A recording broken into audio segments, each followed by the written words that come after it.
Dear student, जैसा कि हम लोग ये सॉल्यूशन चैप्टर पढ़ रहे थे, पिछले लेक्चर्स में हम कंसंट्रेशन पढ़ रहे थे, अब हम नेक्स्ट कंसंट्रेशन पढ़ेंगे पार्ट 3 में। और जो नेक्स्ट कंसंट्रेशन है उसका नाम है मोलैलिटी। तो अब हम डिफाइन करेंगे कि मोलैलिटी को कैसे डिफाइन करते हैं। तो मोलैलिटी की जो डेफिनेशन है वो क्या है? It is defined as the number of moles of solute dissolved per kilogram of the solvent. मतलब 1 किलोग्राम सॉल्वेंट में कितने मोल्स सॉल्यूट के प्रेजेंट है, वही उस सॉल्यूशन की मोलैलिटी कहलाती है। और अगर हम फॉर्मूले की बात करें तो मोलैलिटी का फॉर्मूला क्या होगा? Number of moles of solute, तो नीचे क्या आएगा? Mass of solvent. और जब हम न्यूमेरिकल सॉल्व करें तो इस बात का ध्यान रखें कि सॉल्वेंट का जो मास है वो किलोग्राम में रखें। तो अगर हम इसकी यूनिट की बात करें, मोलैलिटी की यूनिट की बात करें, तो क्या यूनिट निकल के आएगी? ऊपर मोल, नीचे मास ऑफ द सॉल्वेंट है, जो कि किसमें लिखा जाएगा? किलोग्राम में। तो इसकी यूनिट जो बन के आएगी वो होगी मोल पर किलोग्राम, जिसको सिंबॉलिक फॉर्म में हम स्मॉल m से भी रिप्रेजेंट कर सकते हैं। अब जो नेक्स्ट कंसंट्रेशन है, जो नंबर 6 है, उसमें बस थोड़ा सा ही चेंज है। मोलैलिटी की जगह अगली जो कंसंट्रेशन है वो है मोलैरिटी। और इसकी डेफिनेशन में बस थोड़ा सा चेंज है कि it is defined as the number of moles of solute dissolve. ये जो लिखा है पर किलोग्राम ऑफ द सॉल्वेंट, इसकी जगह आ जाएगा डिसॉल्व पर लीटर ऑफ द सॉल्यूशन। यानी 1 लीटर सॉल्यूशन है अगर कोई, उसमें सॉल्यूट के कितने मोल्स प्रेजेंट है, यही उसकी मोलैरिटी कहलाती है। तो इसके फॉर्मूले में क्या चेंज आएगा? मोलैरिटी इक्वल टू, ऊपर तो वही रहेगा number of moles of solute, लेकिन नीचे क्या चेंज हो जाएगा? Volume of the solution. तो फिर अगर हम इसके यूनिट की बात कर ले मोलैरिटी की, तो ऊपर मोल, नीचे वॉल्यूम ऑफ द सॉल्यूशन, जो किसमें? लीटर में रखेंगे, तो क्या यूनिट बन जाएगी? मोल पर लीटर। और इसको सिंबॉलिक फॉर्म में कैपिटल M से रिप्रेजेंट करेंगे। तो ये 2 लास्ट कंसंट्रेशन थी। अब इन पर हम कुछ न्यूमेरिकल्स करते हैं, कुछ प्रैक्टिस करते हैं। तो अब हमने कुछ क्वेश्चन लिए।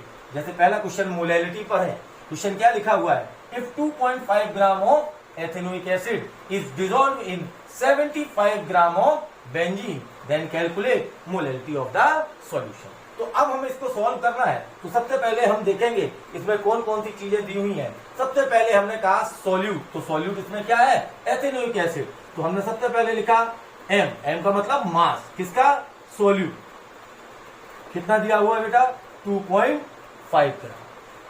फिर आगे पढ़ा डिसॉल्व कितने में है? 75 ग्राम ऑफ बेंजीन, यानी बेंजीन क्या है? सॉल्वेंट। तो हमको मास ऑफ सॉल्वेंट भी दिया हुआ है। मास ऑफ सॉल्वेंट कितना है हमारा? 75 ग्राम। मैंने कहा इसको किसमें बदल लें? किलोग्राम में। तो किलोग्राम में बदलने के लिए इसमें कितने का डिवाइड कर देंगे? 1000 का। तो ये किसमें हो गया? किलोग्राम में। थोड़ा सा इसको सॉल्व कर लें, सिंपल कर लें। तो 25 से डिवाइड कर दिया, 25 से 3 बार गया ये, तो ये हो गया 3/40 किलो। अब क्वेश्चन में हमें चाहिए मोल्स ऑफ सॉल्यूट। तो गिवन मास ऑफ सॉल्यूट तो हमको दिया हुआ है, तो हम सॉल्यूट का मोलर मास पहले देखें कितना है। तो सॉल्यूट क्या है हमारा? Ethanoic acid. एथेनोइक एसिड का फॉर्मूला क्या होता है? CH3COOH। तो अगर हम इसका मोलर मास निकाले तो क्या आपको पता है कैसे निकालते हैं? कितने कार्बन है इस फॉर्मूले में? 2। तो 2 × 12, 12 क्या होता है? कार्बन का एटॉमिक मास। अब हाइड्रोजन कितने हैं? 4। 4 × 1, 1 क्या होता है? हाइड्रोजन का एटॉमिक मास। ऑक्सीजन कितने हैं बेटा? 2 है। तो 2 × 16, 16 क्या होता है? ऑक्सीजन का। तो अगर हम इनको ऐड अप कर दें तो ये करीब हो जाएगा आपका 60। और किसी का भी मोलर मास हम जानते हैं ग्राम पर मोल में लिखा जाता है। तो अब हमारे पास गिवन मास है, मोलर मास है, इसलिए हम क्या निकाल सकते हैं? Moles of solute. तो वो क्या होगा? Given mass upon molar mass. Given mass कितना दिया हुआ है सॉल्यूट का? 2.5 ग्राम। मोलर मास कितना दिया हुआ बेटा? 60।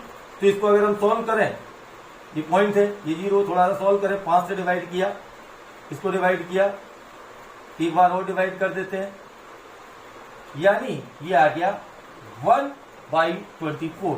तो ये क्या निकल आए हमारे मोल्स निकल आए, सॉल्यूट के मोल्स निकल आए। और ये क्या दिया हुआ है, ये दिया हुआ है हमको क्या भाई, मास ऑफ सॉल्वेंट।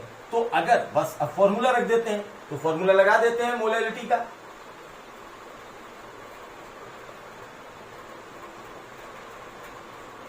मोलैलिटी क्या है, मोल्स ऑफ सॉल्यूट, नीचे हो गया मास ऑफ सॉल्वेंट, क्योंकि किसमें हमें रखना है, किलोग्राम। तो मोल्स ऑफ सॉल्यूट हमारे पास है 1/24 मोल, और मास ऑफ सॉल्वेंट हमारा दिया हुआ है कितना, 3/40 किलोग्राम। बस अब इसको सॉल्व कर लेते हैं, 124 डिवाइड ऊपर 40 डिवाइड बाई 3, और ये आपका बन गया मोल पर किलोग्राम। इसको सॉल्व कर देते हैं, मान लीजिए इसको 4 से डिवाइड करते हैं, 6 बार गया, इसको डिवाइड कर देते हैं 10 बार, और 2 से डिवाइड कर देते हैं 3 बार। तो ये हमारा आ गया 5/9 और मोल पर किलोग्राम। थोड़ा और पॉइंटों में निकाल लें, 9 का डिवाइड करें, फिर एक बार डिवाइड करें, तो ये और मोल पर किलोग्राम को हमने किससे, तो ये हमारा आंसर हो गया, molality of the solution will be 0.55 है। तो ये इस तरीके से हम मोलैलिटी निकालेंगे। तो अब हम मोलैलिटी पे जाते हैं, तो उनको करते हैं। तो नेक्स्ट क्वेश्चन हमारा मोलैलिटी पे है कि if 4 gram of NaOH is dissolved in 250 millilitre of the solution, then calculate molality of the solution. तो अब की बार हमको मोलैलिटी निकालनी है। फिर उसी तरीके का, तो सबसे पहले हमने कहा M सॉल्यूट यानी mass of solute. Mass of solute हमें कितना दिया हुआ बेटा, 4 ग्राम। इस बार वॉल्यूम ऑफ द सॉल्यूशन, इसको लिखते V for volume. Volume of solution कितना दिया हमको, 250 मिलीलीटर। तो इसको हमने पहले कहा किसमें कन्वर्ट कर लें, लीटर में। तो 250 में डिवाइड कर दिया 1000 का, ये लीटर, ये 0 से 0 कैंसिल हो गया, 25 से कर दिया, तो ये हो गया करीब 1/4 लीटर। अब फिर भाई मोल्स निकालने सॉल्यूट के, तो सॉल्यूट का मोलर मास निकाले, मोलर मास ऑफ सॉल्यूट। तो मोलर मास निकालना है, सॉल्यूट क्या है हमारा, NaOH। तो NaOH सोडियम का एटॉमिक मास कितना होता है, 23, ऑक्सीजन का होता है 16, हाइड्रोजन का होता है 1। इनको अगर हम ऐड कर दें तो ये हो गया 40 ग्राम पर मोल। तो अब हमारा पहला काम क्या निकालेंगे, मोल्स ऑफ सॉल्यूट। तो मोल्स ऑफ सॉल्यूट निकाला तो वही हो जाएगा given mass upon, given mass ये रहा, मोलर मास ये रहा, तो 4/40। तो इसको थोड़ा सॉल्व कर लें, तो ये 1/10 मोल्स। तो ये तो रहा वॉल्यूम ऑफ द सॉल्यूशन, ये रहा मोल्स ऑफ सॉल्यूट। तो सीधे फॉर्मूला लगाएंगे मोलैरिटी। तो मोलैरिटी क्या हो जाएगा भाई, मोल्स ऑफ सॉल्यूट और वॉल्यूम ऑफ, ये लिखा सॉल्यूशन, जो किसमें होना चाहिए, लीटर में। तो मोल्स ऑफ सॉल्यूट हमारे पास कितने हैं, 1/10 मोल, और वॉल्यूम ऑफ द सॉल्यूशन हमारा कितना है, 1/4 लीटर। तो इसको थोड़ा सॉल्व कर ले, 1/10, और ये हो गया ऐसे, और यूनिट बन गई हमारी क्या, मोल पर लीटर। थोड़ा सा इसको सॉल्व कर देते हैं, 10 का डिवाइड कर दें तो ये 0.4, और मोल पर लीटर को हमने लिख दिया कैपिटल M। तो ये हो गया मोलैरिटी ऑफ द सॉल्यूशन। एक और खास बात मोलैरिटी के बारे में, एक मोलैरिटी इंपॉर्टेंट इक्वेशन होती है, मोलैरिटी इक्वेशन कहते हैं। तो उसको भी कैसे रिप्रेजेंट करते हैं, this is called molarity equation, M1V1 बराबर M2V2। तो ये मोलैरिटी इक्वेशन कहलाती है। क्या कहलाती है बेटा, मोलैरिटी इक्वेशन।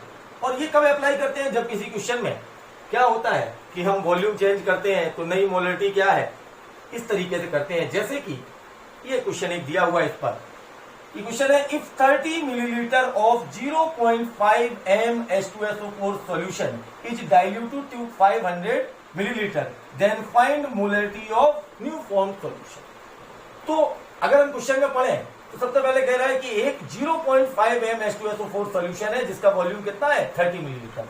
तो हमने कहा कि चलिए V1 लिखा हुआ है 30 मिलीलीटर, और उस समय उस H2SO4 सॉल्यूशन की जो मोलैरिटी है उसको हमने मान लिया M1, और वो कितना है, 0.5 m।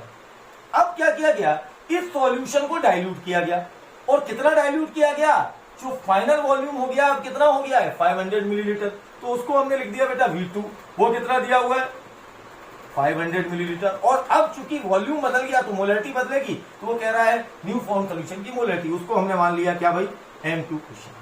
बस अब हमको अप्लाई करना है, हमको M2 निकालना है, तो क्या इक्वेशन बन जाएगी, M2 निकालना है M1V1 डिवाइड बाई V2, तो M2 बराबर क्या होगा M1V1 डिवाइड बाई V2।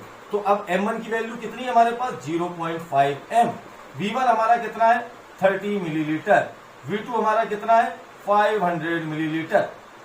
तो देखिए ये 0 से 0 कैंसिल हो गया, ठीक है, और अगर हम ये पॉइंट हटाएं तो ये इस तरीके से 10 आ गया, मिलीलीटर से मिलीलीटर कैंसिल हो गया। तो सिंपल थी हमारे पास क्या कैलकुलेशन है, ऊपर 5 है 3 है और नीचे ये हो गया 500। तो 5 से ये कितने बार गया 100, और जब 100 का 3 में डिवाइड करेंगे तो ये आ गया, और ये हो गया कैपिटल। तो इस तरीके से मोलरिटी इक्वेशन लगा के हमने ये नई कैलकुलेशन। अब बाकी का टॉपिक हम नेक्स्ट लेक्चर में पढ़ेंगे बेटा। Thank you.